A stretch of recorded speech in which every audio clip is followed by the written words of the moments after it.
I'm JP Tuesday. And I'm Kiki Canon. We've been Disney fans our entire lives. And now, as childless adults, we're undertaking a journey through the media that shaped our lives. Trying to find out if what made them special is still there. We are Rewatching the Magic. Hi, Kiki. Hi, Tuesday. Oh, what a show we've got today. But before we get into all of that, let's get into a little bit of discussion, a little bit of news that's going around. For us, one of the big stories was the final episodes of Agents of S.H.I.E.L.D., the big 2-hour finale aired this past week. You have seen the episodes, as have I. Do you want to give a little... No spoilers. Yes, We're no not spoilers. Getting into spoilers. No spoilers. If you have not seen the 2-hour finale yet, you will not be spoiled. So, do you want to give your little non-spoilery thoughts over the last 2 episodes? I thought it was a worthy finale, and I thought the entire last season as a season was a worthy last season.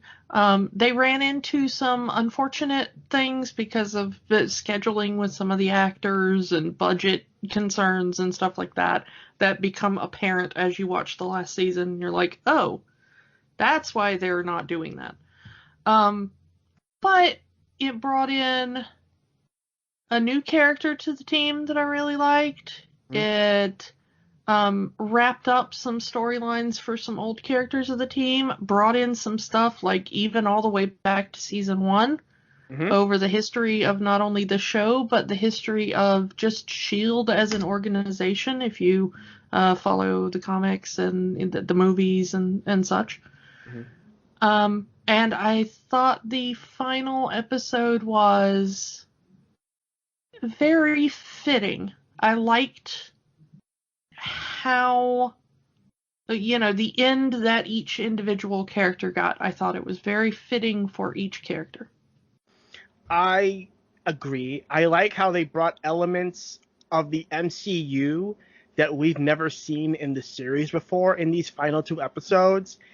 Just made me like, oh, so that's how they're going to do it. Yeah, there was one kind of big reveal where I was like, ooh, we've never seen that in the TV series, have we? And I was like, ooh, okay. It's nice. It's like unifying the TV universe and the movie universe in a way that this show never did before. Yeah. And kudos to the special effects team. Ooh, yeah. On recreating the special effects from the films in those 2 episodes. Yeah. The new characters were really great this season. Old characters that, not only old characters for Agents of S.H.I.E.L.D., but old characters for the MCU showing up. Especially this season, a character that I had heard was going to show up, but I thought it was going to be, not as big a role as this character had. Yeah, a cameo. They were we're going to do like a cool crossover cameo. And like, nope, that wasn't a cameo. Got one to carry. This is a full team member now. Yeah. Ultimately, I thought that everyone had a fitting ending. Everyone's good. Everyone's great. Personally for me, a certain character showing up in the final episode made me like, oh, they brought her back. Yay. Yeah, I know exactly what you're talking about. I'm like, oh, yeah, that's what I wanted to see again. But, Anyway, I enjoyed it. I'm going to miss these characters. People have been talking about spin-offs. Unless, like, their Disney Plus series, I don't see it happening. Here's the thing. Mm-hmm. I have read that one of the potential spin-off areas that they kind of maybe teased in the last couple of minutes. I've heard that is possibly going to be quite a large thing in WandaVision.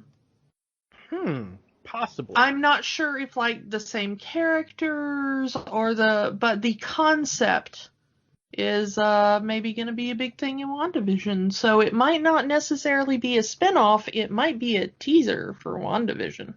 Ooh, possibly. Again, all the characters having endings that I thought really fit their characters. Yeah, and the last few minutes. No more. If I say any more, I'm going to start spoiling.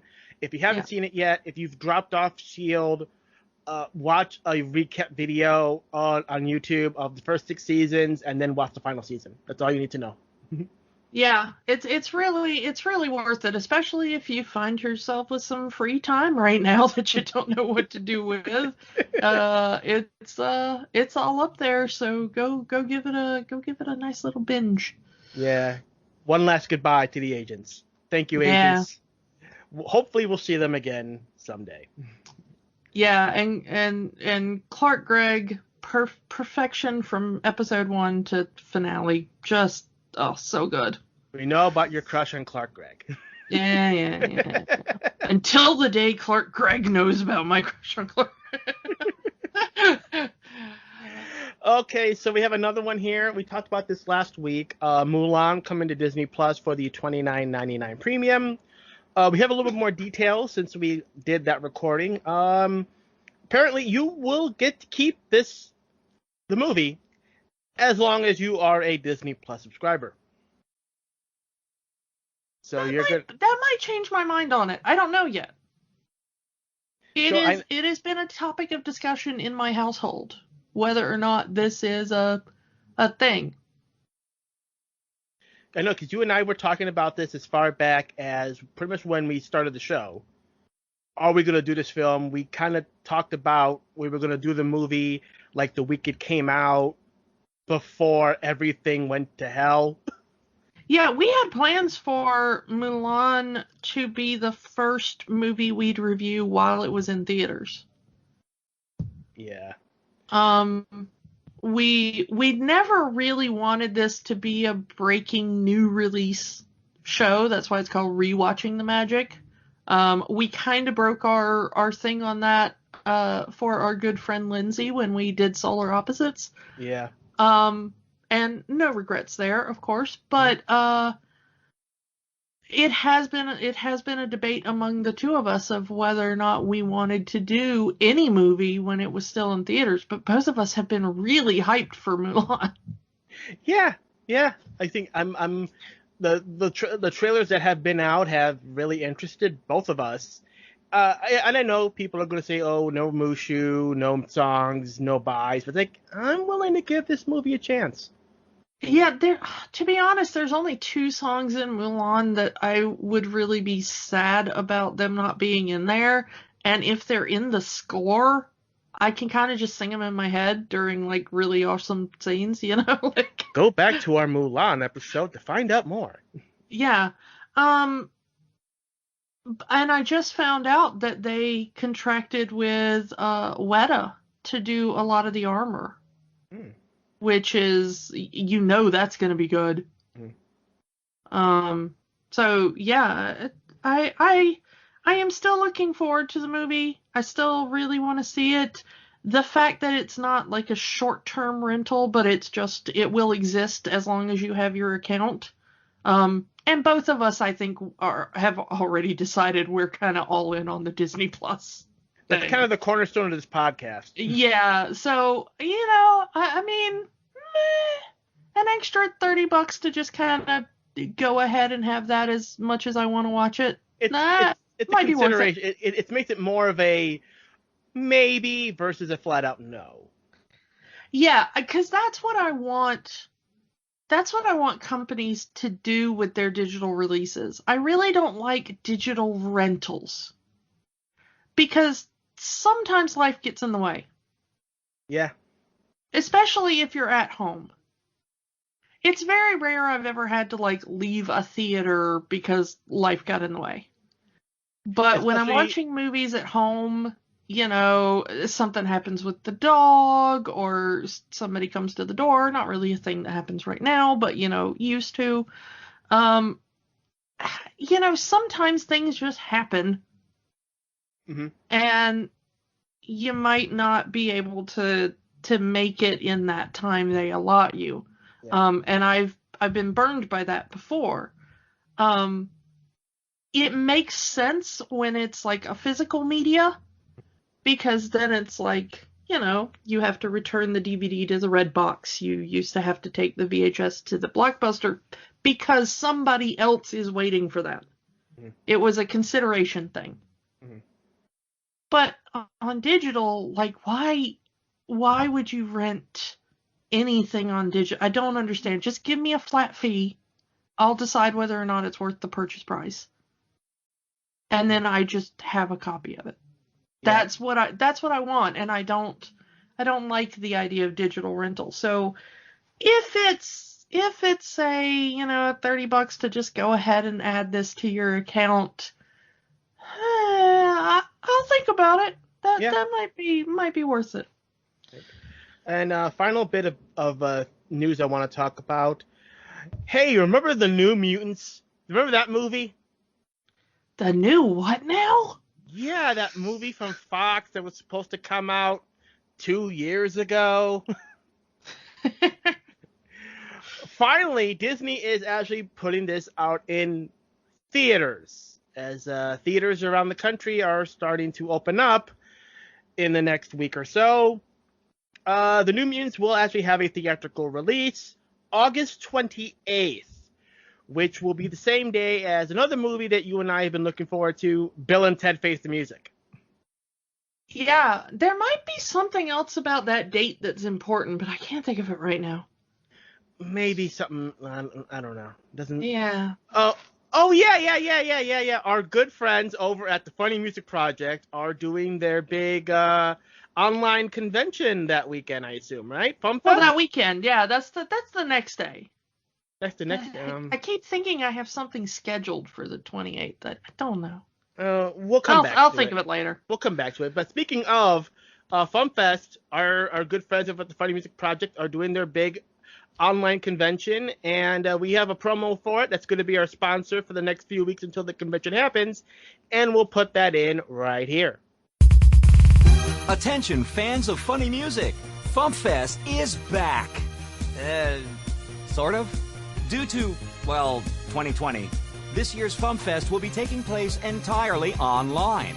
So tune in for free from the safety and comfort of your own home. And join us for live performances by Amy Engelhardt, Worm Quartet, Carla Ulbrich, and Devo Spice. Plus, dumb parody ideas and the 10th annual Logan Whitehurst Memorial Award for Excellence in Comedy Music.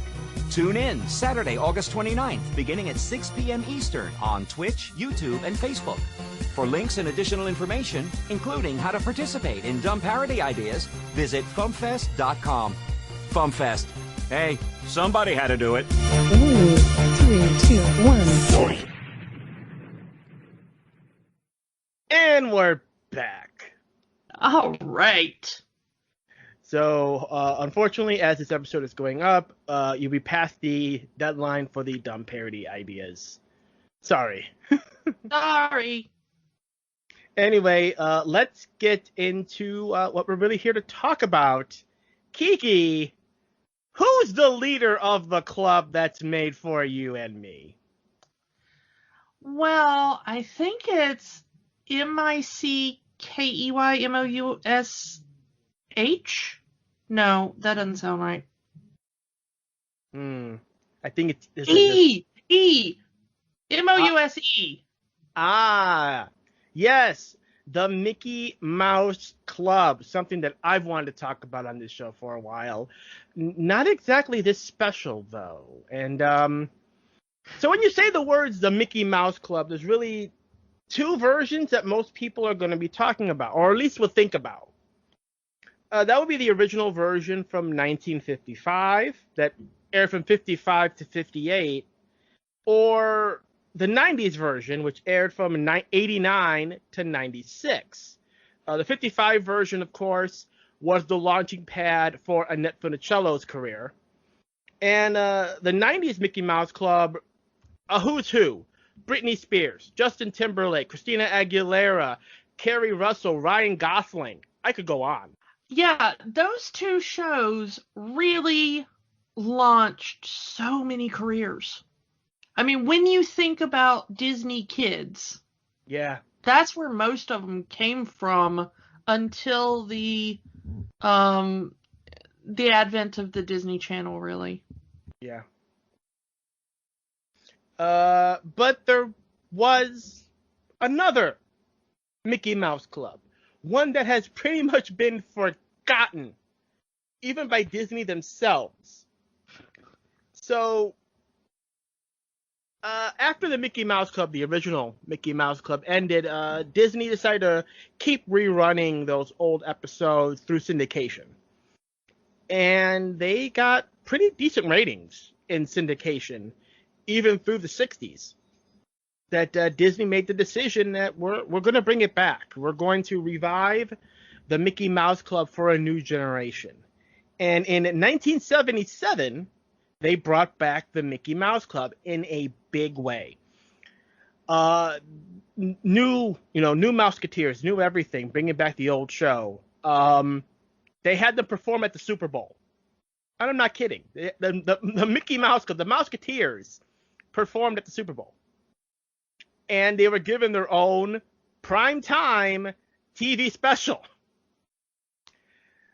Sadly, the 70s Mickey Mouse Club pretty much lasted a year. And yeah, that's why I said it's mostly forgotten, because didn't really hit with the audience they were hoping it would hit with. And honestly, it really only turned out one person who could have even really been said to have had like a good career after this show. That was Lisa Whelchel, who you may know as Blair from The Facts of Life. Take the good, take the bad, put them both together, and that's what you have. Well, if you take the bad, you pretty much get today's special. Not to be too spoilerific about it, but if you want to know why the 1977 Mickey Mouse Club did not last, all you have to do is watch this hour-long special. The Mouseketeers at Walt Disney World. So yeah, this was a special request. Kiki, do you want to explain how this request happened? Well, I was hanging out in a live stream for Toilet Paper and Company, as I often do. And our good friend Lufa, who, yes, is a sentient Lufa, he was very kindly mentioning our podcast and asked if we had done this. And when I said we had not talked about it yet on the podcast, Lufa suggested that we do this episode. And we thought, that Lufa, he's such an upstanding Lufa. I call him Big Lou. Big Lou and I were close. But I think now that he might have been trolling me. And Lufa, I thought we were friends. I trusted you. I mean, he's your burrito brother. He is my burrito buddy. He is my roommate. We are friends till the bitter end. I have seen his dangly bit. But we are we may have a parting of the ways at this point. I'm not gonna lie. This might be the end for me and Lufa. Oh. So yeah, this actually was released on Disney Plus last month as part of Disney Plus's celebration of the anniversary opening of Disneyland. The other special that was uploaded was the pre-release, pre-grand opening special for Disneyland. So they decided to put all these old specials on Disney Plus to kind of celebrate the opening of the parks.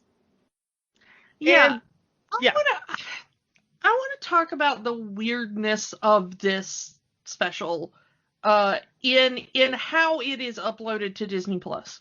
It looks like it was copied off somebody's VHS copy of this special. I actually ran across a review while doing research for this where somebody said that they literally thought that it was a YouTube rip. that Disney had just been like, we own that, and took somebody's YouTube rip. But they actually went to YouTube and looked at all the VHS rips of this special that are up there. Mm-hmm. They may not be up there anymore now that Disney Plus has like put up an official copy. But they said that every copy that they found on YouTube was recorded from the replays on the Disney Channel in the 80s and 90s. Which makes sense because home recording was not quite as big a thing in 77. It was. That's how we have the Star Wars holiday special. Oh, Disney news. We just found out today that there's going to be a Lego version of the Star Wars holiday special on Disney Plus. We have to do the original special that week, don't we? We might. Fine. Doing it for the content. I am so happy about this Lego retelling. If it's the same gang that have been doing like the Lego movies and stuff, that just sounds amazing to me. But the thing about this one that makes you wonder if it's a YouTube rip is not just the quality of the footage. Because a lot of old, even official copies of old TV, it kind of have that grainy thing. They were stored on tape too long. Mm-hmm. But this one has the commercials that originally aired with it. Yeah, there's some vintage 70s commercials on this thing. Shake and Bake, Meow Mix, Cars. Tonka trucks. Yeah. Coca-Cola. I'm surprised they can do that. Do you think they had to pay those sponsors just to air those old commercials? I know at least one of those sponsors is defunct now. But that is the weird thing. Like, Disney does spend its money sometimes on some weird things, but like, why would you license old commercials to products that you don't own? Yeah. Disney has like no stake in these. I mean, I think they have like a brand deal with Coca-Cola to serve Coke at the parks. This definitely feels like you're watching a VHS copy of the Star Wars Holiday Special with the old commercials in it. Yeah, because the VHS ones, the VHS dubs of the holiday special that I've seen, they all still have the commercials in them. Yep. Yeah, nobody bothered to edit those out. They're part of it. I'm waiting. I was fully expecting a news break at some point. Fighting the Frizzies at 11. Yeah. So yeah, it's very weird, but I'm kind of realizing now. I said Lufa was trolling us, but I do kind of think that he was cluing us into a bit of modern Disney fandom. Because when I was doing the research for this, I suddenly realized this is like the Manos Hands of Fate of Disney fandom right now. Or like Rocky Horror Picture Show or something. Or The Room. So bad. Or The Room. Yeah. Something so bad that you have to watch it. Yeah, it is this weird thing that you kind of want, like, if we weren't in a pandemic still, you would kind of be calling all of your friends and being like, you have to come over and watch this thing I found. I can see some of our friends, especially the ones that live in California, getting together and doing, like, a group watch of this. There is at least one channel I ran across on YouTube that they have done, like, basically Mystery Science Theater for this whole special. Like, it is just a riff fest. I haven't watched it yet, but, like, it looks good, and I may go back and watch it when my brain can handle another viewing of some of this stuff. But this is so weird because not only was it a commercial for the new Mickey Mouse Club, this is kind of your real big push and introduction to the series. It debuted in January of 77, the show itself. Mm-hmm. but this was, it's kind of weird because it started in January and then it was basically canceled by June. Yeah. But the show, But they still aired reruns. Yeah. Well, yeah, but then some other stations, this was still in the golden age of syndication, some other local stations were like, oh, we should pick that up and run it too. And it started picking up a little bit of steam. They re-edited some of it. They repackaged some other things. They resold it. Well, this special aired in November. So this was their big, like, Thanksgiving episode, pretty much, of Wonderful World of Disney. November 1977. People, this is the Star Wars Holiday Special. This is basically the Star Wars Holiday Special, yeah. But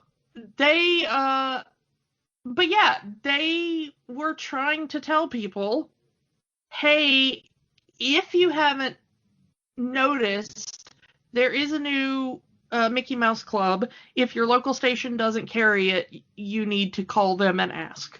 Because that used to be the way you got TV shows, kids. So it's so weird that it was kind of like, it's a thing, it's not a thing, it might be a thing again, we're going to make a special to try to make it I don't know. This whole thing was a mess from the beginning. This is also a very blatant commercial for Walt Disney World. Yeah, it was only about 5 years old at the time, Walt Disney World as a site. Yeah. The Epcot, park could open Epcot didn't exist. Yeah, no Epcot.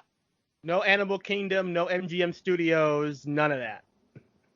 This was basically Magic Kingdom, Tomorrowland, and the Frontier Campground, pretty much, I think is what we see in this. We also see the water park, River Country, which no longer exists.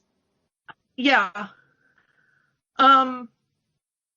So this is a commercial for two different things. It's like, hey, go watch this TV show nobody wants to watch, and also please come to our brand new park. Mm-hmm.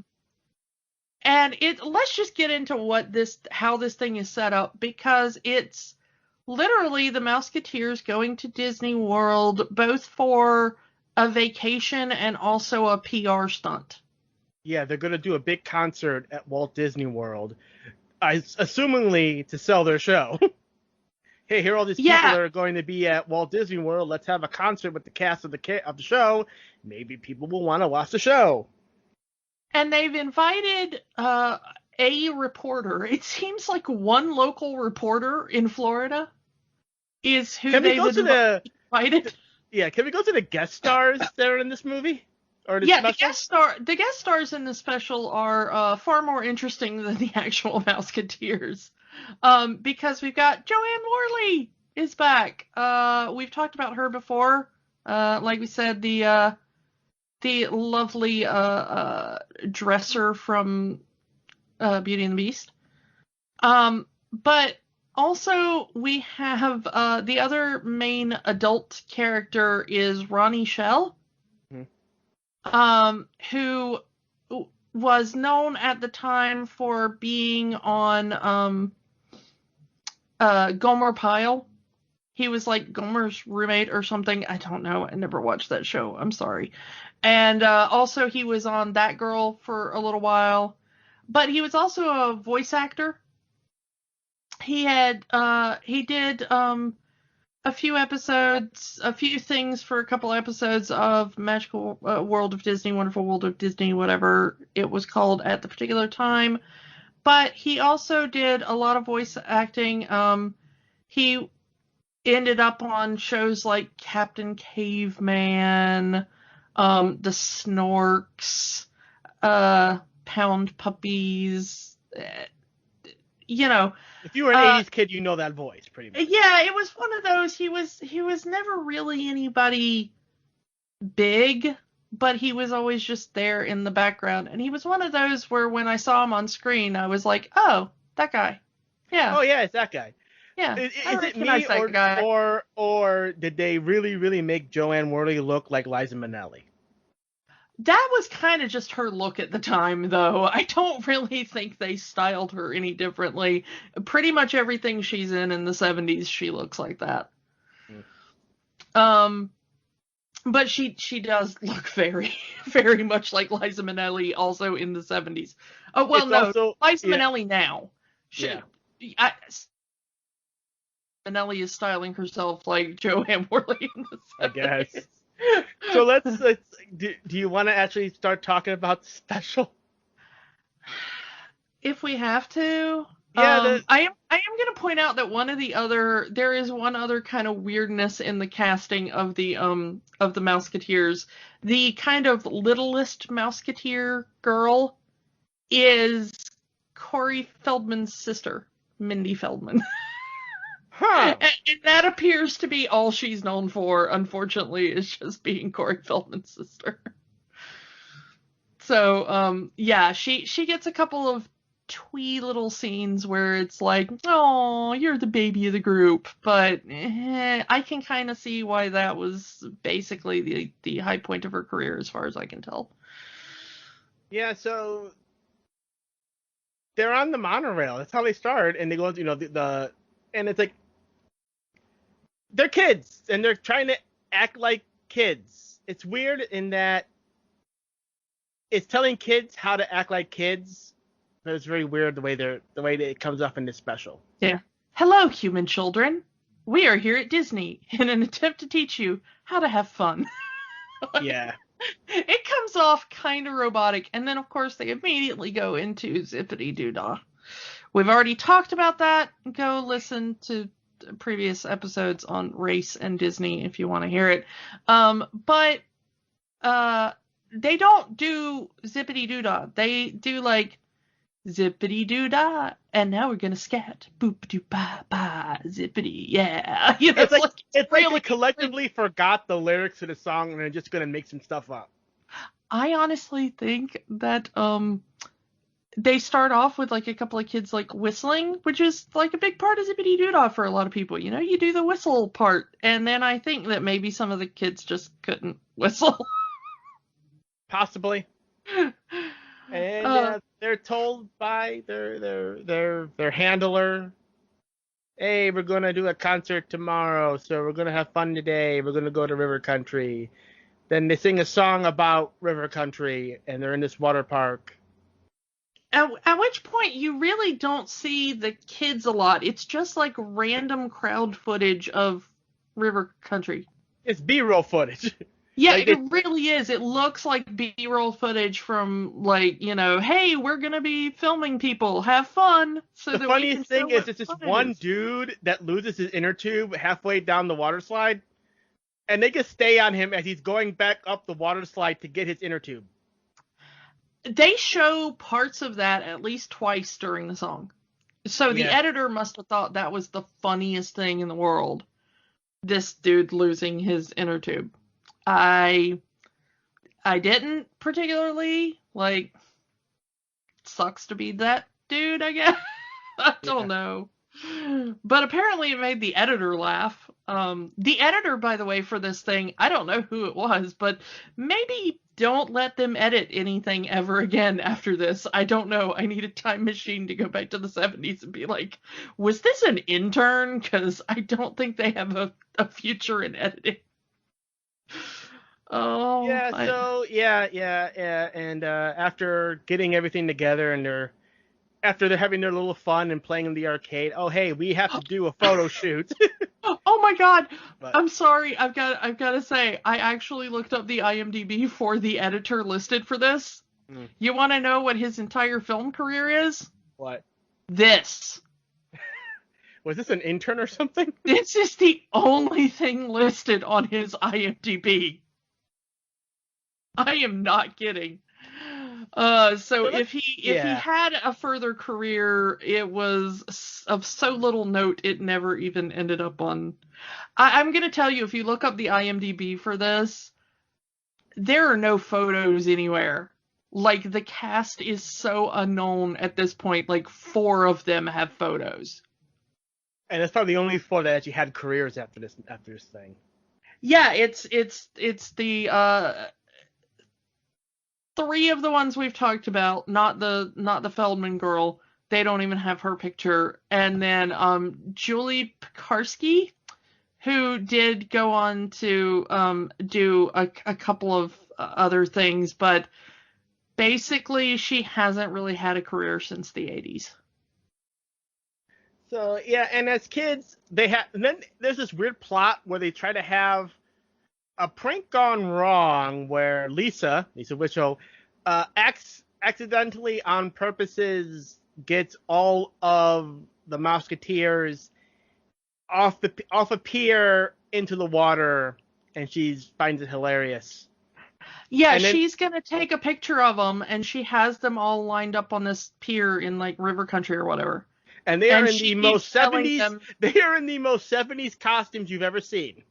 Yeah, and that was apparently their normal like Mouseketeer costume. Yeah, that was it is. Yeah, it's bad. It's like red overalls and striped shirts. It's bad. A lot of polyester right there. Yeah, honestly, I think I had that outfit when I was like 6. But yeah, she's like lining them up for the picture, and she's doing that thing you do, and like, okay, move a little to your left, move a little, and then she gets a smile on her face. She's like, and everybody take a step back. And the thing is that the way they're positioned, only like 3 of the kids fall into the water. And that's like a funny prank if you hate those 3 kids in specific, I guess. Yeah. But the funny thing to me is that this immediately turns into Lord of the Flies. Yeah, the kids are just grabbing other kids and throwing them in. Yeah, just like this turns into like a wrestling match. Like they're just, it's like, oh, body slam right into the water. And obviously the kids that are in the water are pulling the people that aren't into the water. I get that it's supposed to be this funny, kooky little, all these kids are being kids thing, but it's like, No, they're not. Even in the, you may have missed it, but it is very clear to me in the context of the thing that they are doing this out of anger. They immediately do not like each other, apparently. Yeah, these Mouseketeers do not like each other, even though they just filmed a complete television series and have been performing for presumably a while, at least 6 months, at least. The funny thing to me is that they are, this is the moment they turn on each other. Like, they seem to be friends. They show them, like, kind of being buddies and pals. And then suddenly it's like, Lisa the Chaos God. Yeah. Decides to just Blair, what did you do? Some stuff. What did you do, Blair? What'd you do? Yeah, and then all of a sudden, every kid in this group just turns into, like, I hate all of you, into the water, and then they just start a brawl. Which completely, apparently ruins their schedule, because they were supposed to do press conferences and interviews, but now they can't, because their costumes are soaked through. And now Joanne Worley is going to write a whole expose about how the Mouseketeers are actually not friends. Oh, no. Oh, no, it's going to ruin the Mouseketeers' reputation. Oh, no, we can't have that. Which leads to a very awkward... so that eventually you make it back to the hotel. It's a very awkward scene where one of the Mouseketeers is talking to the handler and she's wearing nothing but a towel. Can we not have the preteen girl wearing nothing but a towel in front of the older man who's supposed to be their guardian? I wish that was the weirdest, like, maybe don't let the people who made this be around children moment in this, but it gets worse. Yeah. Oh, it gets worse. And they're just having a regular conversation, like nothing's wrong, like this is the normal thing. Maybe if this was her dad or something, you'd be okay with it, but this is like her, like, boss? Yeah. I don't really know, like, what this is, but boss. Okay. But yeah, then they have to, like, pull it back together and try to pretend like they like each other. For the sake of the concert. Yeah, for the sake of the PR. It is very much a, like, PR thing. Yeah. Oh, we actually did skip over the part where they went to an arcade. Yeah. There's an arcade, and they were playing pinball and skee-ball and arcade. I am going to say this about this kind of commercial for Disney World. Okay? As a commercial for Disney World, this thing is even more awful than it is as a commercial for Mouseketeers or any sort of plot contrivance. Because the things they do in this is like, okay, it's like they go swimming. They go to an arcade. They eat some snacks. Okay, fine.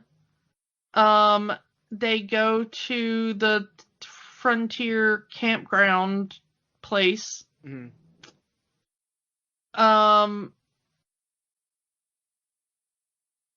Yeah, why would you go to Disney World to do any of this? I'm sorry. In the 70s, there was an arcade everywhere. My tiny little town had an arcade in the 70s.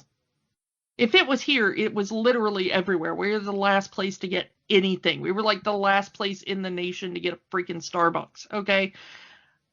You know. Epcot wouldn't be open for another 5 years. They had to do something. But, like, why would you go to Disney to sleep in a tent? I can sort of understand it if it's a price thing. Like, Disney is so expensive, the only way we can afford to go is if we sleep in a tent while we're there. Okay, I kind of get you. I am also poor. All right, we jive on that. But, like, why would you do this as a, like, and also you can go camping? I'm like, I can literally walk 10 feet outside my house and pitch a tent and go camping. Why would I care? Like, find literally any place with a couple of trees and you can go camping. Like, yeah, I don't know. Yeah. Anyway, so part of the plan apparently is to send some of the girls with the reporter to go shopping so she can kind of interview them as they're going shopping. And Lisa is with them. And as they're shopping, Lisa and one of the other girls spots an adult man, call him a fox, and try to flirt with him. Again, this is one of those creepy moments.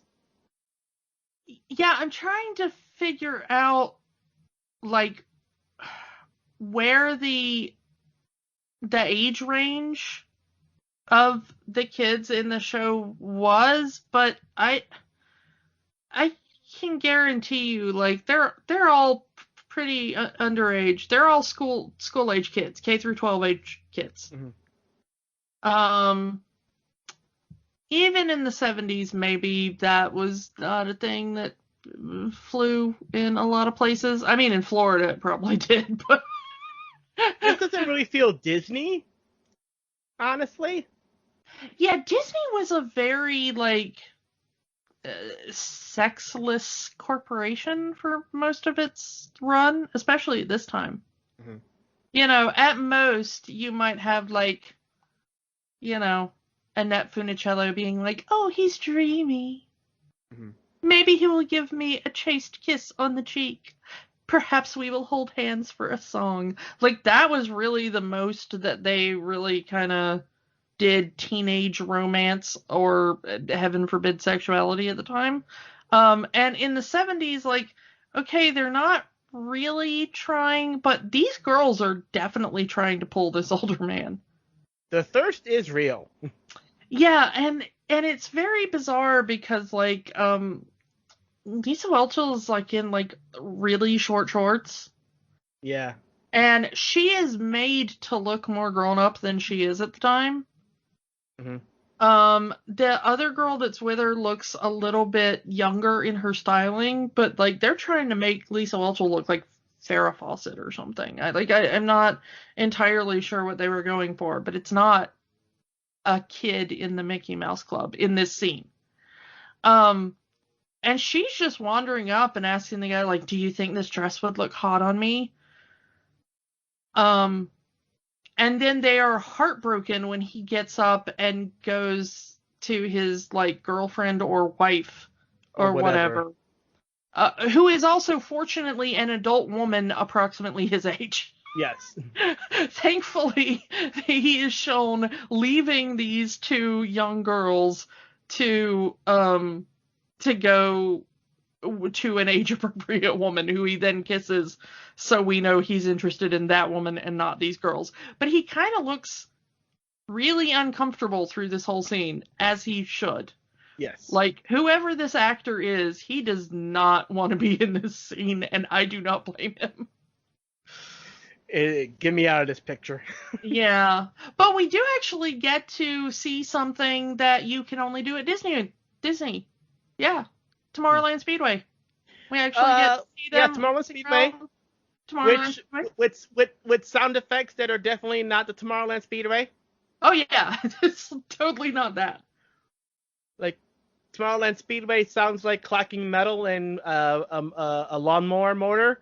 Doesn't sound like actual cars on the Indy 500.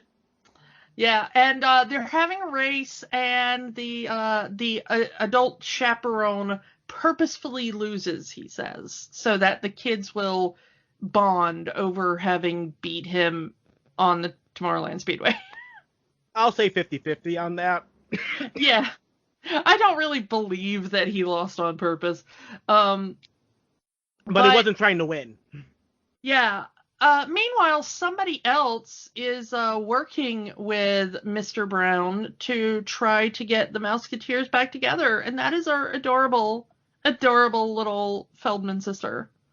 The same sister who was in the towel earlier. Oh my goodness, was that her? Oh, that explains so much. Because this was their plan to get the team back together. So she pretends to be sick and calls all of the other girl Mouseketeers to come and get her candy, because apparently the cure for a cold is candy. Having been a little girl of that age at one point in the prehistory, In the before four. In the before four. Yes, you never did that to your parents where you were like, I'm sick, I need cookies. It is the only thing that will make it better. It didn't work. I can tell you that there.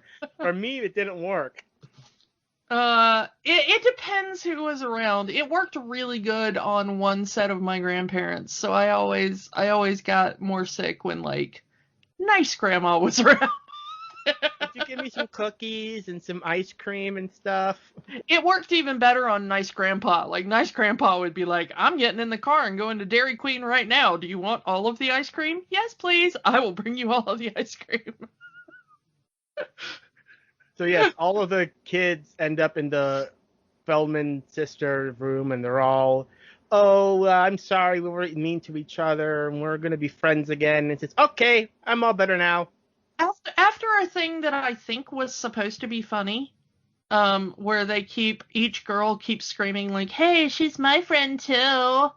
Then the little girl is like, yeah, I wasn't really sick. And then they just leave like ice cream. And then she breaks the fourth wall by talking directly to the camera. Yeah. She is not a good actress. And I'm going to say, like I said before, none of these kids are good actors. Like, Lisa Whelchel is kind of like, you can see she would eventually have some sitcom acting ability, you know? She's a good sitcom actress already. The rest of the Mouseketeers look like they've never seen a camera before and have no idea what's going on. Yeah. Even by child actor standards, this is like the most stilted thing. They look like they're waiting for a prompt from the director. Like they're, like the director's off camera being like, say your line now. It's really weird. Yeah. Yeah, and then all the kids are back together. They're friends again, except for two who apparently have buggered off somewhere. And, we need the entire team together, so we're going to go split up and look for the final two kids who apparently still hate each other. And they're cutting in line at Space Mountain. And not just like, these are Mouseketeers. I recognize them. Why don't you come to the front of the line, boys? Like, if it was a cast member doing that, you'd be like, yeah, cast members do VIP stuff for VIPs. Like, everybody kind of knows that about Disney. But these two kids, like, nobody seems to know who they are, and they just, like, shove their way to the front of the line and just hop in a car, and the cast member's like, hey, you can't, okay. You two are going to sit together. I don't want to sit with him.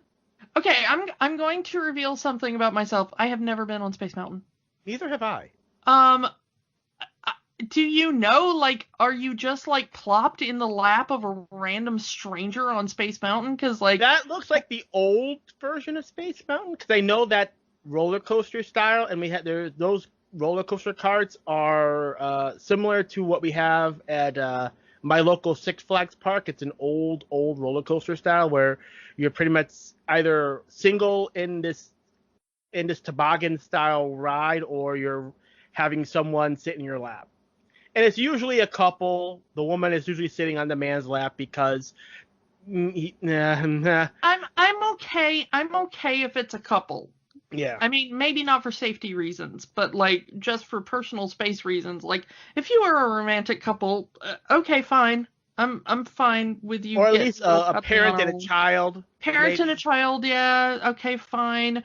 But, like, it's just, like, two random boys who you...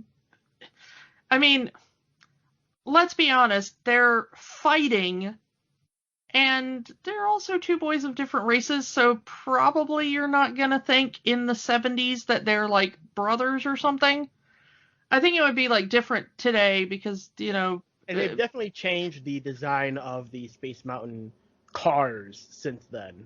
Yeah, but I can't imagine a cast member being like, hello, two boys that are about to start a fist fight in my line, sit in each other's laps.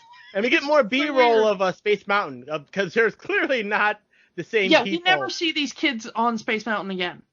This is the most Space Mountain we see with these kids. Like, they sit in the seat, and he's like, all right, here you go. And then we just shoot to, like, some random couple of adults, a man and a woman, and we watch them go through Space Mountain. Why? We never see this couple again. It's like absolute B-roll footage of Space Mountain. We also get a quick look at the Skyway, the old Skyway. Again, not in Magic Kingdom proper anymore, but they have brought back that style for Disney World. The Skyway, now it's kind of a secondary transportation system, where you can go from the resorts to the parks on these little overhead hanging toboggans. I never remembered that this was called the Skyway my entire life. I've just called them the Sky Buckets. I think most people did call them the Sky Buckets. So I just, like, I don't know. It was always weird to me because I was like, do I want to go on the Sky Buckets? Do I not? I don't know. Skyliner is what they're calling it now. Yeah, well, I've seen the new cars, and they're, like, really multi-person. They're not really, like, open-air ones like the old ones used to be. Yeah, but you can open up a window or something, but it's not... It's more... Again, it's not really a ride that you can ride in the park. It's literally transportation from one area of the Disney World resort to another.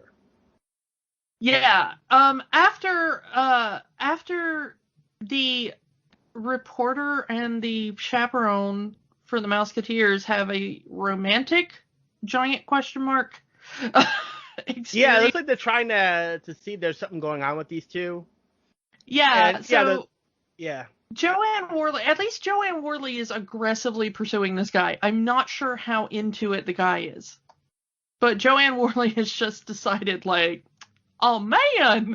Like, I think it's more of she sees that this guy generally cares about these kids, and it's kind of causing some sort of interest. Oh, that old stereotype. I hate that stereotype. Anyway. Yeah. So they have a little sort of romantic thing. At least I think Joanne Worley thinks it's romantic. The guy looks like he wants to be literally anywhere else because it seems he has a fear of heights. But then, for no reason, they go to Fort Wilderness to go camping. Yeah. Yeah, they go to Fort Wilderness to go camping. It's a thing. And you can do that at Fort Wilderness. You can camp. And the weird thing is they're not even camping in, like, the woods or anything. They're, like, on a beach. Yeah. It's weird. I don't... So, yeah, and they said the littlest one is, she wants something to do, as everyone has their... Well, not the other littlest one. There are, like, two little girls. One is the Feldman girl, and one is this girl called Nita. Yeah, so Nita wants something to do. Because all the other kids have something to do except for her, and she wants to feel while they sing. Remember, this is an all singing, all dancing review. It says it right at the beginning of the episode. Yeah. So they have to sing "Whistle While You Work" while setting up the camp because, of course they Disney. do. This is Disney. Yeah. So yeah, she wants something to do because everyone's doing something except for her, and the chaperone says, "Well, why don't you tie down the tents? Tie them to something sturdy, something solid, an entire forest full of trees, and she ties it to the back of an RV." Yeah, and she wanders through the forest to the next clearing to find an RV. And the thing is, they show her, like, tapping on trees and deciding they're not solid enough. Like, she checks each tree along the way, and then she goes, "Hey, the flimsy bumper of this RV, that looks sturdy." Yeah. But you can immediately, like, it's so obvious where this is going. And then he gives her the guy rope to the other tent and is like, "Go tie this off to something solid as well." And she goes and she ties it to the exact same bumper. So now we get another adorable nighttime campfire song about turning over a leaf or something. Sung by Lisa, yeah.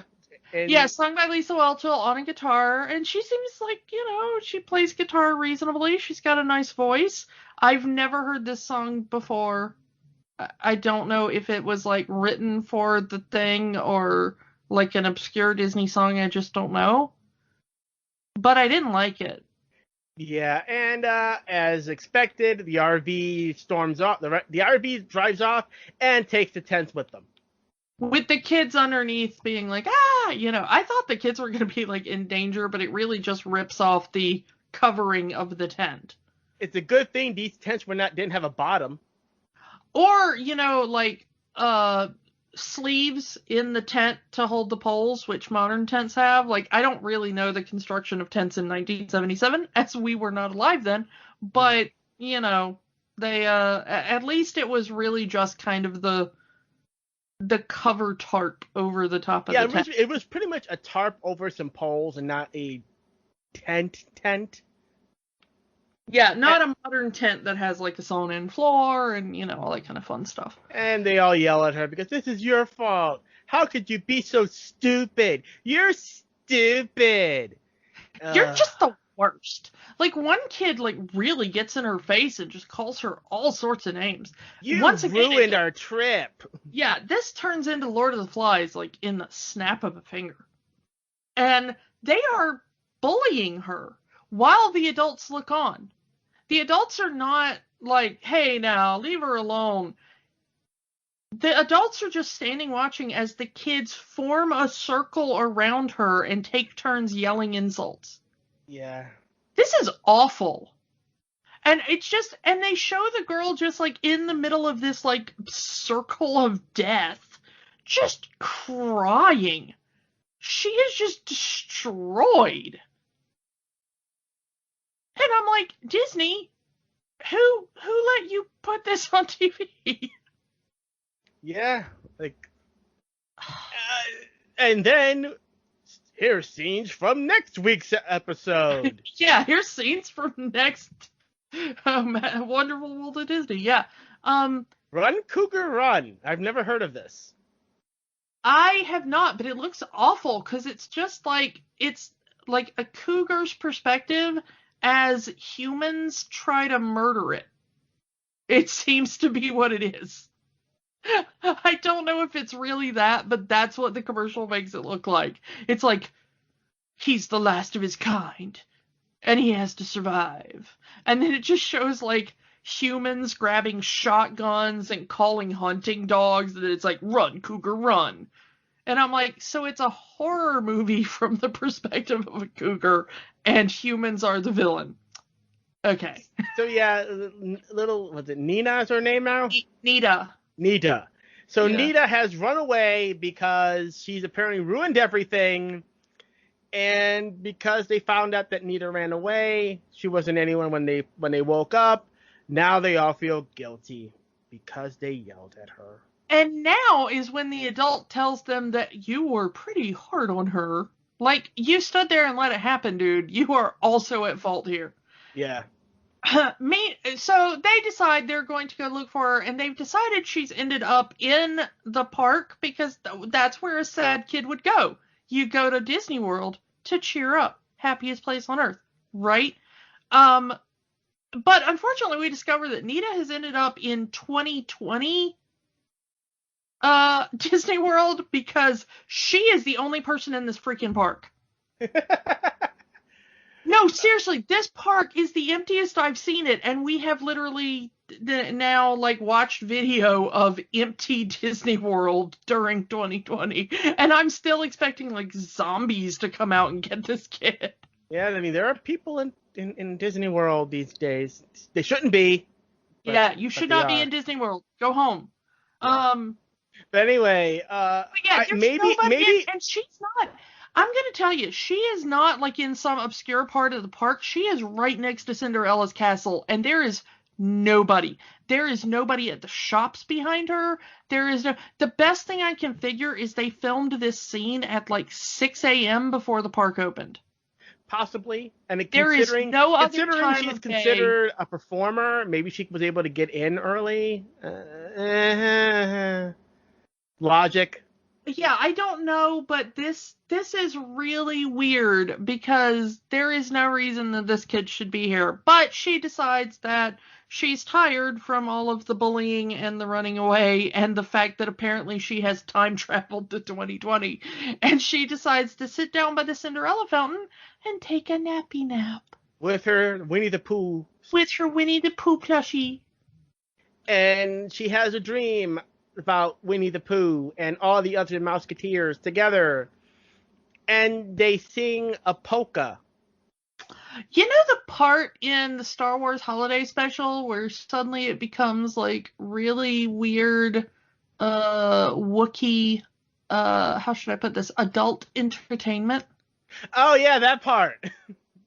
This is that, but for this special. Oh, there look at is that 1970s Winnie the Pooh costume. There is no reason for this to be in here. It is terrifying and awful. This is a fever dream. Yeah, I thought that I had ingested an illegal substance accidentally. I don't know what this is, but it was terrifying. I will be seeing that in my nightmares tonight. I'm just looking at this 70s era Winnie the Pooh costume back when Pooh had a honey pot on his head because they couldn't find a short enough actor to be in the costume. Actually, if you look at the costumed actor next to the children, the costumed actor has to be the exact same height as some of the children. Because the way this costume works, the actor's head is actually in the honey pot. But I mean, the entire costume is really short. Yeah. It's just it's proportioned weird. And I'm not saying anything about short people or anything, but it's just they tend to get taller cast members to play these costumed characters. Most of them. So that the costume looks larger than life and friendly and, cuddly. And this one just kind of looks like it's the last thing you see in a horror film. And these old costumes are weird. Like I said, the actor's head is actually in that honey pot on top of Pooh's head. And it's proportioned in such a way that the actor's arms cannot get into Pooh Bear's arms. So the arms just kind of dangle dead at its side. But the actor's hands are also manipulating the snout.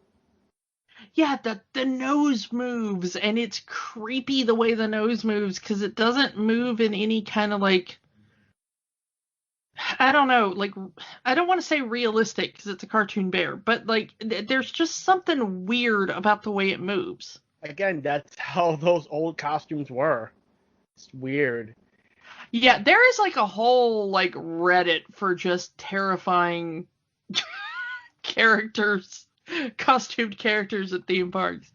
So and that's us to cite. Apparently, the story of this thing is that Pooh went to Holland and learned the polka and brought the polka back to the 100-Acre Wood. That is the entire point of this song.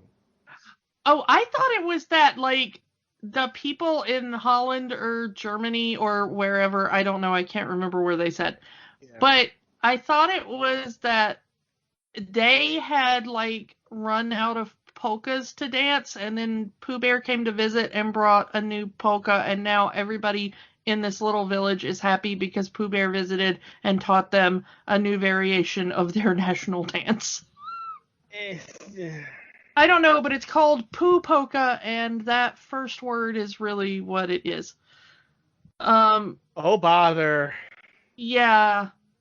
But the little girl wakes up to find the costumed Pooh Bear staring her in the face, like 2 inches from her face. Like I said, the last thing you see in a horror film. This is some Five Nights at Freddy's stuff right here.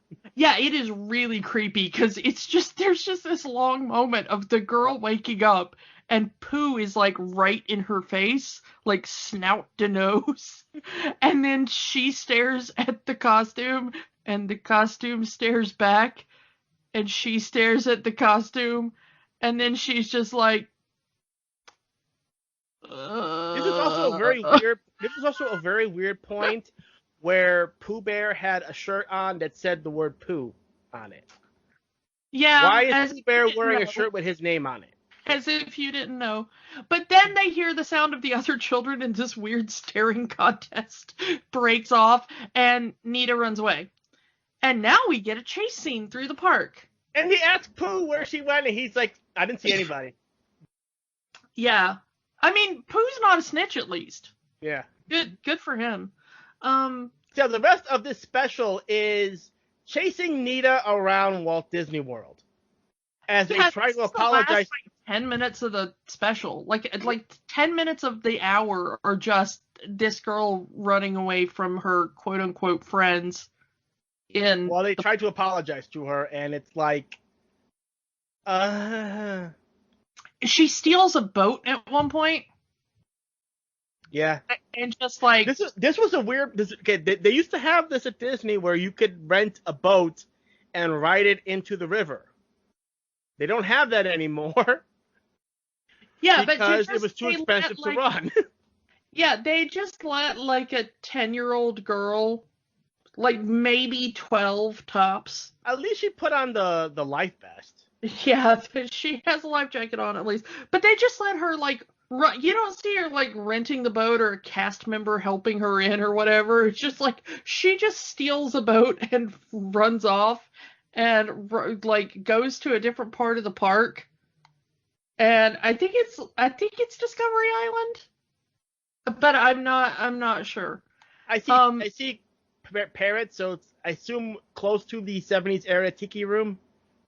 Yeah, she ends up in a different part of the park, and there's just like a long scene where she gets out of the boat and just talks to parrots. What's your name? It's a parrot. It can't talk. Well, I mean, it's a parrot, so it should be able to talk. I mean, in fairness, that is kind of the one thing you know about parrots. Yeah. But the parrot never talks. It just kind of stares at her. And then she hears the children calling her. I don't know where they're calling her from, mind you, because they were also chasing her in the boat, I think. Yeah. And she puts down the parrot and runs back to the boat and takes it to a completely different part of the park. Yeah. And then she ends up getting out and ends up in front of a poster that's like, hey, the Mouseketeers are going to perform. And she sadly sings the ending song of the Mickey Mouse Club. I hope I see you real soon because I love you. Yeah, but as these ghostly voices are in the background, like, M-I-C, I hope I see you real soon. K-E-Y. Why? Because I love all of you. Like, it's just it's like she's singing to her dead friends or something. Yeah. The I don't know Mouseketeers what are this dead is. and she's the only one alive. Pooh Bear murdered the Mouseketeers. Nita is the only survivor wandering around a completely empty Walt Disney World.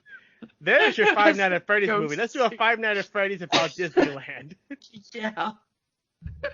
You have That's to just the escape all the theme on costume this characters. show. That's the theme on the show now, is no matter how, like, sweet and adorable any of these things get, I can turn them into a horror movie. And thanks to reporter lady, she convinces her to go back to her friends because they're sorry they yelled at her. And We never hear them say they're sorry, like, to her. Reporter lady is just like, I bet they're real sorry, and they said they really needed you to do this big performance at Cinderella's castle. And then they're just performing at Cinderella's castle. And the thing is, she's so late to the show, she doesn't even have time to put on her awful 70s Mickey Mouse Club costume. So she's dancing in regular clothes while all the other Mouseketeers are in their coordinated outfits. Yeah. Yeah. It's weird. And I'm going to tell you, Disney is very well known, and especially Mickey Mouse Club, is very well known for their extremely precise song and dance numbers. Yep. Very slickly produced numbers that they do with very tight choreography, everything in perfect precision. This is not one of them. And even then, she sticks out like a sore thumb. No. I'm not even talking about that one little girl.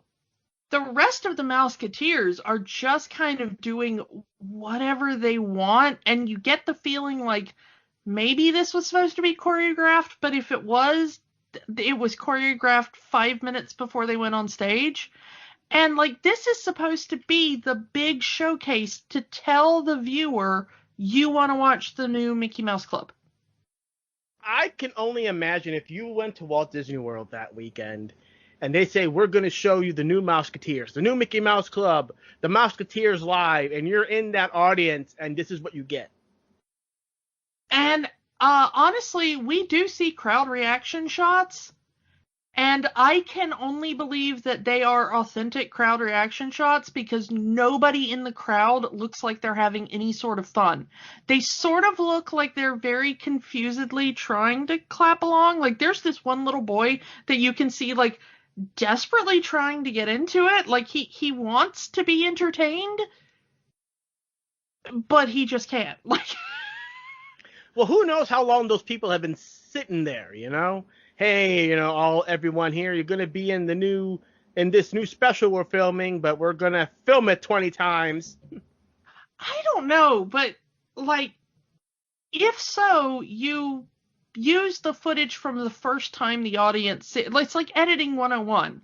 Like, if you have an audience watching things multiple times, you always use the freshest, most enthusiastic take of the audience. Because it really doesn't matter as long as you don't see the performers on stage. If you're just seeing the audience, as long as the sound syncs up correctly, nobody knows. It could be the first take or the 20th. Nobody cares. And it's probably why this is the only credit for this editor. Yeah, it's just so bad. And, like, so much of the actual dance scene, I also thought, like, that's the take you went with.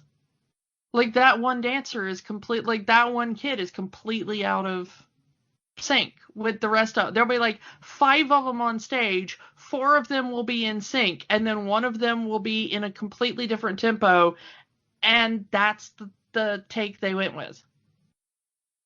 And then they wrap up their little performance, and at the end, roll credits.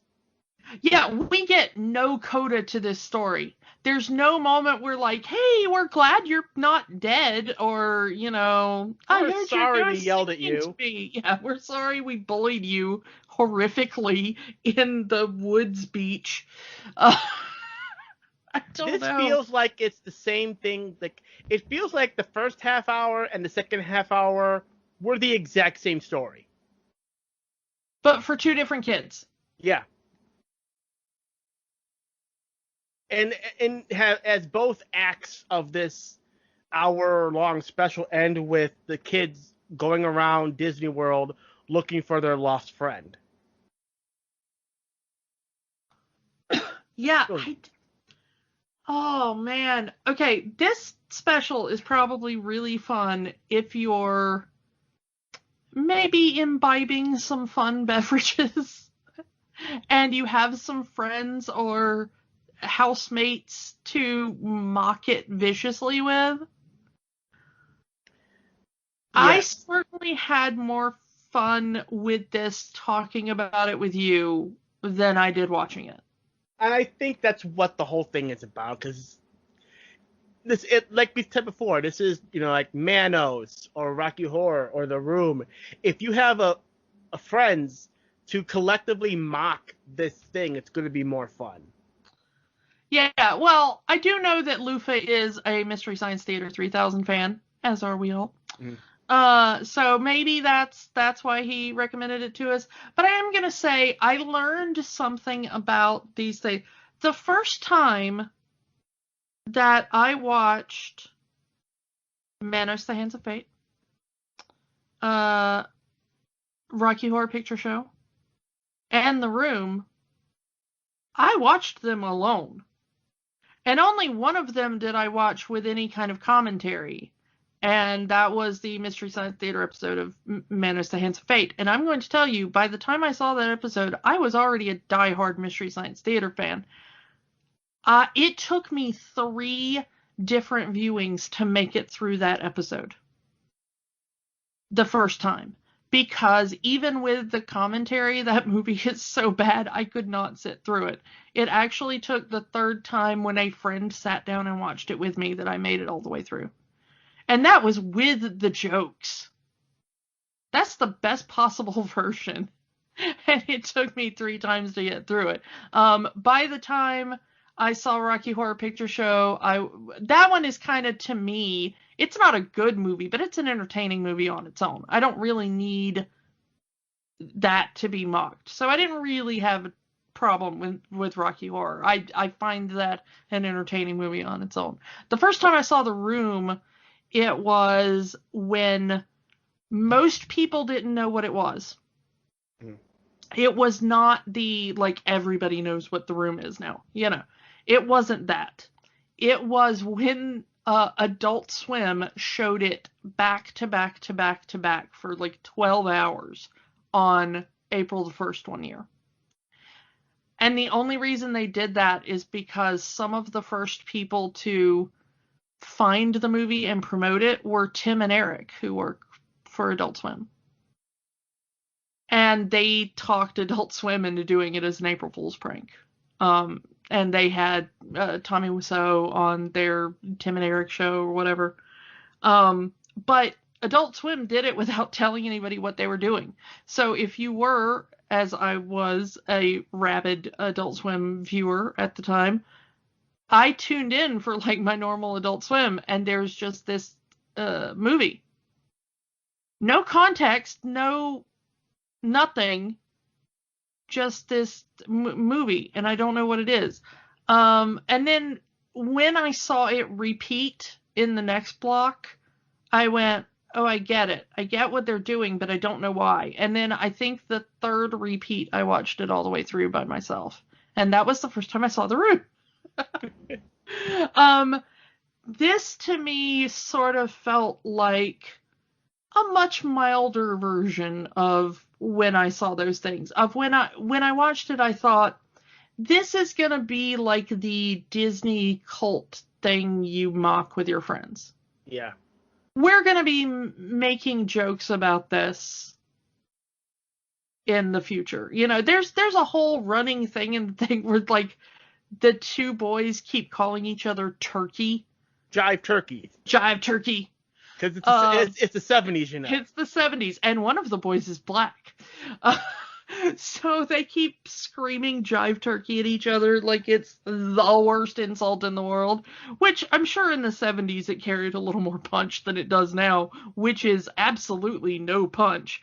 But yeah, there's lots of things in there, including that like ghostly Mickey Mouse chorus. It's the weird poo polka and stuff. Like, there's so much stuff that you can turn into running gags and honestly, weird gifs. And the poo polka feels like a unused clip from the show that they had to use for something. Yeah, it's like we filmed this, but we never got it in. And also, it's the only wintertime thing. And this was aired in November, so for most of the country it would be winter. Yeah. Here it's just summer light. So let's talk about this in this way. How does this work as an advertisement for the new Mickey Mouse Club in the 70s? Oh, I think we've already answered that. Like, no. any parent, you know, if you were a kid in the 50s and now you're a parent in the 70s, and it's like, there's a new Mickey Mouse Club, and you go, oh, wow, I loved Mickey Mouse Club as a kid. That's the sort of thing I want my kids to see. I want my kids to have, like, Mickey Mouse Club, but for their generation. And you watched this, you'd be like, no, that is in fact not the thing I want my kid to be watching. Like, I don't know, it's just so bad. All right, as an advertisement for Walt Disney World. Some of the stuff looks fun. I think if this was my first introduction to, you know, what was it called? Country River Defunct Park or whatever. River Country. Yeah. That looks fun. You know, it's a water park. Who doesn't love water parks? Come on. Yeah. You know, that looks like a fun water slide. It looks like nice pools and, you know, lazy river and stuff. Great, sure. I think that it doesn't do a good job of, like, frontier wilderness, whatever. Fort Wilderness. Fort Wilderness. You can tell how much I want to go camping at any time, much less at Disney World. But I really wanted to see more of the park. When I saw what this was, like when Lufa was like, go watch it, and I looked it up to see if I thought it would be okay for the show, I really did think it was going to be more a showcase of the park. But most of the park, they're either sitting in one of the hotels, or they're like, you know, eating food at a little cafe or whatever. And I'm like, no, you want to showcase what makes Disney different. I can go to a store in my town. Now, granted, you can't buy some of the specific merchandise. I get the appeal of that. If you're going to show eating at Disney World, show, like, you know, a Dole Mickey bar Whip or something, a Mickey bar, something that you could only get at Disney. Yeah. If you're going to show, like, the hotels or whatever, like, they show tennis. They show being able to swim. And I'm like, you know that most places have at least, like, a public pool or a public tennis court. Like I said, if you can find it in my tiny little town, I grew up going to pools and tennis courts. I'm not rich. I don't live in a specifically interesting area. That stuff was everywhere. An arcade I could have gone to any time when I was little.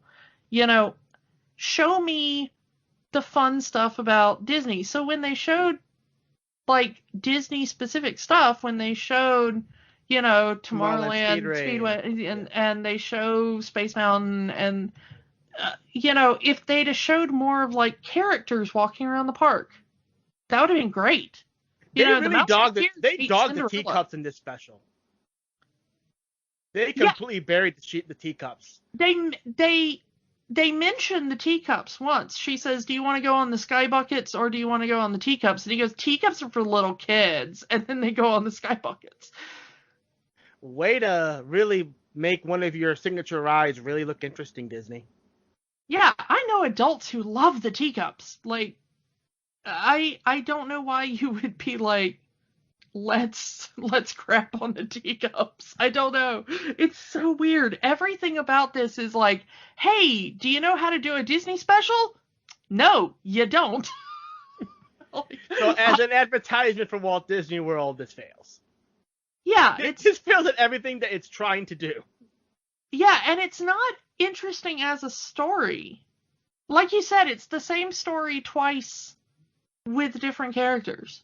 Mm-hmm. There's a fight, a couple of people disappear, we have to go find them.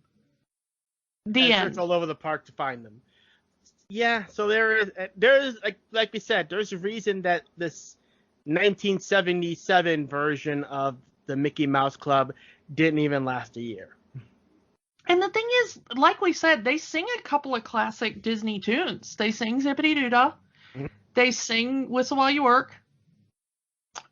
You hear like Chim Chim Cheree playing in the background in the park at one point. I think that's just the sounds of the music it's just that plays. The soundtrack in the park. But but as far as like they perform a couple of songs that you know, and even those are really lackluster. I'm like, this is not the best version of this I've ever heard.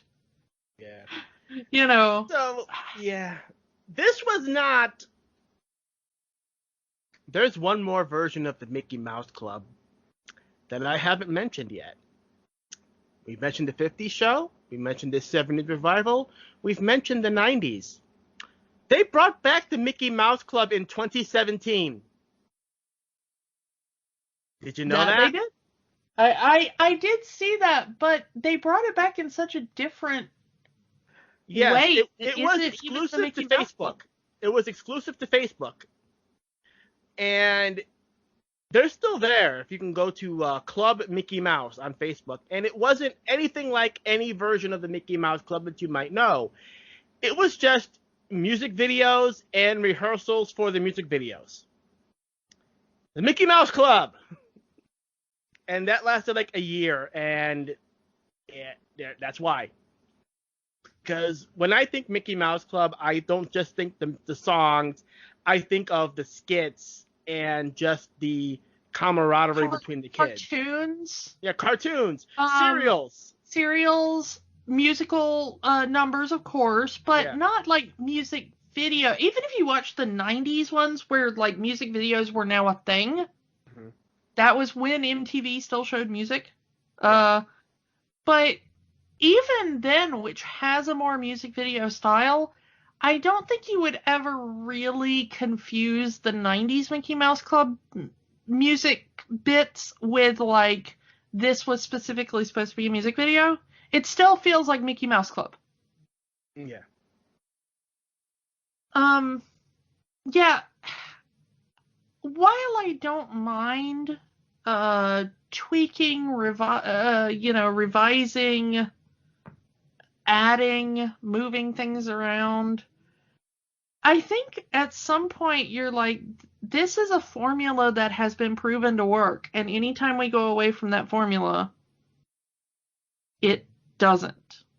So, since they like to revive the Mickey Mouse Club every 20 years, I'm looking forward to 2035 when they bring the Mickey Mouse Club back again. Yeah, I mean, if in the year 2035, if humans are still alive, I guess. Yeah. I don't know. I can't even respect what this was trying to do, because I have absolutely no respect for advertising. Yeah. Just me personally. I don't really. It takes something outstanding for me to respect a bit of advertising. And it's just they like we said, they just do this so lazily and how to they do everything wrong in advertising these kids as the new Mouseketeers, and they do a really bad job of advertising Walt Disney World. Yeah, as a bit of advertisement, this special works less. Like, I wanted to go out and buy Meow Mix. I don't even have a cat. Like, like some of the other commercials around, I was like, man, I really want some shake and bake for dinner tonight. I haven't had shake and bake in ages. That sounds amazing. I don't even like shake and bake. Like, everything about this was a better commercial for something else than the thing the special is supposed to be. And as a piece of Disney history, it's interesting. If you're the type of person that likes Disney history, this is one of those fascinating little bits of Disney history. But if that's not your jam, if you're just looking to be entertained, this is only going to be entertaining if you have a bunch of funny friends and a lot of alcohol. Yeah. So I guess it's unanimous.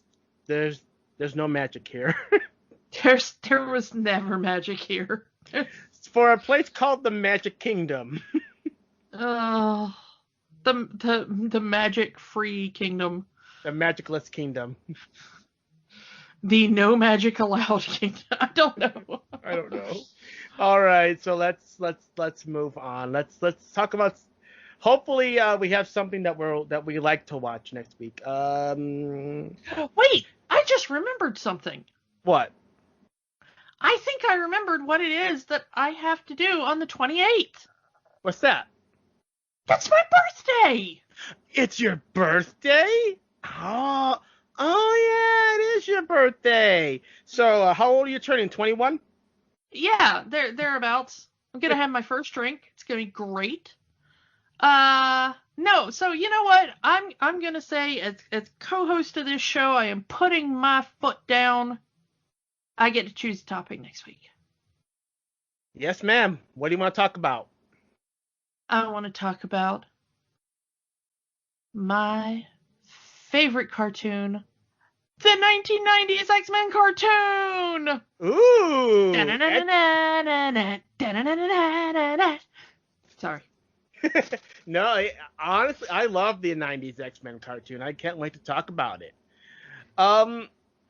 Yeah, that's good. So tune in, guys. Tune in, everyone, next week for X-Men, the animated series from Fox. Another Fox property. Yeah, we've been doing a lot of those recently. I don't think it was intentional, but they are a big part of the Disney Plus catalog now, and Disney Plus is really pushing them. Yeah, especially, I mean, they now have the complete ownership of these characters, and we'll see what they decide to do in the future with these characters, but we're going to look at the past with the 90s X-Men animated series. It's going to be a nice little blast of the past. If you want to know and want to like do a rewatch with us, we will be talking about the back half of season 1, starting with the episode The Cure. So The Cure to the end of season 1 is what we're going to talk about.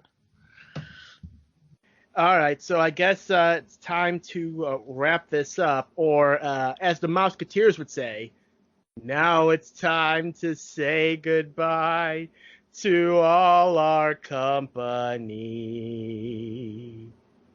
M-I-C. See you real soon. K-Y. Why? Because we like you. M-O-U-S-E.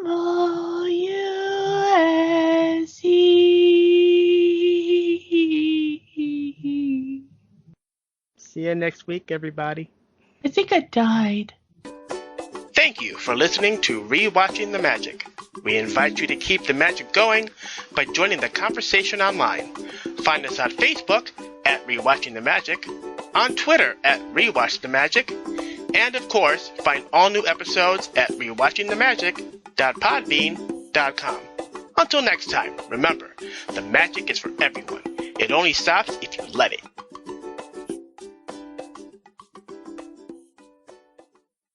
All right, anything else we need to go through before we get into the show? Nope. Nope, All nope, right. nope. All right, Mouseketeers at Walt Disney World. Yay. Oh boy.